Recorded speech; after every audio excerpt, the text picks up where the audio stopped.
ಬಂದಿದ್ರಿ. ದೊಡ್ಡಬಳ್ಳಾಪುರ ಬಂದು ನಮ್ಮ ಸರ್ಕಾರದ 5 ಪ್ರಣಾಳಿಕೆಗಳನ್ನು ನಿಮ್ಮ ಮುಂದೆ ಇಟ್ಟಿದ್ವಿ. ಒಂದು ಗೃಹಲಕ್ಷ್ಮಿ, ಗೃಹ ಜ್ಯೋತಿ, ಅನ್ನಭಾಗ್ಯ, ಶಕ್ತಿ ಕಾರ್ಯಕ್ರಮ, ಎಲ್ಲ ಕಾರ್ಯಕ್ರಮಗಳನ್ನ ನಿಮ್ಮ ಮುಂದೆ ಇಟ್ಟಿದ್ವಿ. ಸರ್ಕಾರ ಎಲ್ಲರೂ ಆಶೀರ್ವದಿಸಿದ್ರಿ. ನೀವೆಲ್ಲ ಆಶೀರ್ವದಿಸಿ ನಮ್ಮ ಕಾಂಗ್ರೆಸ್ ಸರ್ಕಾರವನ್ನು ಮತ್ತೆ ನಮ್ಮ ಸನ್ಮಾನ್ಯ ಮುಖ್ಯಮಂತ್ರಿಗಳಾದ ಶ್ರೀ ಸಿದ್ದರಾಮಯ್ಯ ಸಾಹೇಬರನ್ನು ಮತ್ತೆ ಡಿ.ಕೆ. ಶಿವಕುಮಾರ್ ಸಾಹೇಬರನ್ನು ನೀವೆಲ್ಲ ಆಶೀರ್ವದಿಸಿದ್ರಿ. ಕಾಂಗ್ರೆಸ್ ಸರ್ಕಾರ ನಮ್ಮ ಕರ್ನಾಟಕ ರಾಜ್ಯದಲ್ಲಿ ಇದ್ದು ನೀವೆಲ್ಲರ ಆಶೀರ್ವಾದ ಒಂದು 2 ತಿಂಗಳಲ್ಲಿ ನಾವು ಕೊಟ್ಟು ವಾದಗಳನ್ನು ನಾವು ಉಳಿಸ್ಕೊಂಡ್ವಿ. 2 ತಿಂಗಳು ಎಷ್ಟೇ ಕಷ್ಟ ಸಮಯ ಆಗಿದ್ವಿ. ನಮ್ಮ ರಾಜ್ಯದ ಬ್ಯಾಂಕ್ ಅಕೌಂಟ್ಗಳನ್ನು ದಿವಾಳಿ ಮಾಡುತ್ತಿದ್ರು ಬಿಜೆಪಿಯವರು.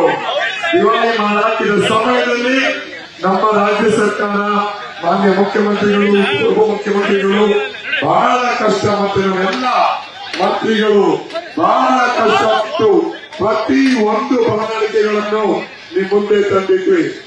ಮುಂದೆ ತಂದಿದ್ದ ಸಮಯದಲ್ಲಿ ನೀವೆಲ್ಲರ ಆಶೀರ್ವಾದದೊಂದಿಗೆ ನಮ್ಮ ಕಾರ್ಯಕ್ರಮಗಳು ಮುಂದುವರಿದವು. ಕಾಂಗ್ರೆಸ್ ಪಕ್ಷ ನಮ್ಮ ಯುವಕರ ಪರ ಇರುವಂತಹ ಪಕ್ಷ. ಕಾಂಗ್ರೆಸ್ ಪಕ್ಷ ಮಹಿಳೆಯರ ಪರ ಇರುವಂತಹ ಪಕ್ಷ. ಕಾಂಗ್ರೆಸ್ ಪಕ್ಷ ರೈತರ ಪರ ಇರುವಂತಹ ಪಕ್ಷ. ನಾವು ಕೊಟ್ಟಿದ್ದ ಮಾತನ್ನ ನಾವು ಉಳಿಸ್ಕೊಂಡಿವಿ. ನಿಮ್ಗೆಲ್ಲ ಗೊತ್ತಿರುವ ಹಾಗೆ ಸುಳ್ಳು ಹೇಳ್ಕೊಂಡ್ಬರ್ತಾರೆ. ಕಾಂಗ್ರೆಸ್ ಸರ್ಕಾರ ಹೇಳಿದ್ದನ್ನ ಉಳಿಸ್ಕೊಂತೀವಿ, ಹೇಳಿದ್ದನ್ನ ಮಾಡ್ತೀವಿ. ನಾವು ನೀವೆಲ್ಲ ನೋಡ್ತೀವಿ, ಡೆಲ್ಲಿಯ ಗಡಿಭಾಗದಲ್ಲಿ ರೈತರಿಗೆ ಅನ್ಯಾಯ ಆಗಿರೋದು. ನಮ್ಮ ಅನ್ನದಾತರನ್ನು ಬಿಜೆಪಿಯವರು ರೋಡ್ ನಲ್ಲಿ ಬಂದು ನಿಲ್ಲಿಸಿದ್ರು.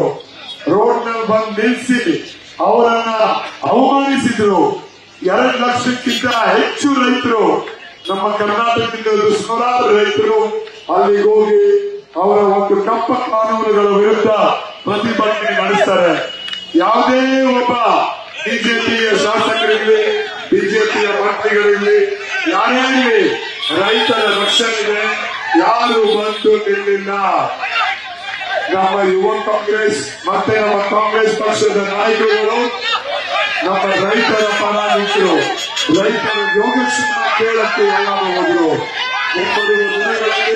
ನೀವು ನೋಡ್ತೀವಿ, ಕಾಂಗ್ರೆಸ್ ಪಕ್ಷ ನಮ್ಮ ದೇಶದಲ್ಲಿ ಇಂಡಿಯಾ ಅಲಯನ್ಸ್ ಜೊತೆ ಸರ್ಕಾರ ಮಾಡುತ್ತೆ. ಸರ್ಕಾರ ಮಾಡಿರುವ ಸಮಯದಲ್ಲಿ ನಮ್ಮ ಡೆಲ್ಲಿಗಾಗಿರೋ ಪ್ರೊಟೆಸ್ಟ್ಗಳ ವಿರುದ್ಧ ಸಾವಿರಾರು ಜನ ರೈತರು ಅವರ ಪ್ರಾಣ ಕಳ್ಕೊಂಡಿದ್ದರು. ಆ ರೈತರ ಪ್ರಾಣದ ಬಲಿಗಾಗಿ ನಮ್ಮ ಕಾಂಗ್ರೆಸ್ ಪಕ್ಷ ಒಬ್ಬರು ಕೇಂದ್ರ ಸರ್ಕಾರದಲ್ಲಿ ಒಂದು ಸರ್ಕಾರ ನಡೆಸಿದಾಗ, ಇಂಡಿಯಾ ಅಲಯನ್ಸ್ ಜೊತೆ ಬಂದಾಗ ಪ್ರತಿ ಒಬ್ಬರ ರೈತರ ಸಾಲ ಮನ್ನಾ ಮಾಡ್ತಾರೆ ನಮ್ಮ ಕಾಂಗ್ರೆಸ್ ಪಕ್ಷ. ಬಿಜೆಪಿಯವರು ನೋಡ್ತೀನಿಯಲ್ಲ, ರೈತರ ಹೊಟ್ಟೆ ಮೇಲೆ ಹೊಡೆಯುವಂತ ಕೆಲಸ ಮಾಡ್ತಾರೆ. ಎಲ್ಲ ಪದಾರ್ಥಗಳ ಮೇಲೆ ರೈತರ ಪದಾರ್ಥ, ಗೊಬ್ಬರ ಇರಲಿ, ಮಷೀನರಿ ಇರಲಿ, ಟ್ರಾಕ್ಟರ್ಗಳಿರಲಿ, ಯಾವ್ದ್ರ ಮೇಲೆ ಜಿಎಸ್ಟಿಗಳು ಹಾಕಿ ರೈತರ ಹೊಟ್ಟೆ ಮೇಲೆ ಹೊಡಿತಾರೆ. ಇದನ್ನು ನೀವೆಲ್ಲ ದಯವಿಟ್ಟು ತಿಳಿಬೇಕು. ನ್ಯೂಸ್ ಫಸ್ಟ್, ನಿರ್ಭೀತಿಯಿಂದ ನಿಮ್ಮ ಪರವಾಗಿ.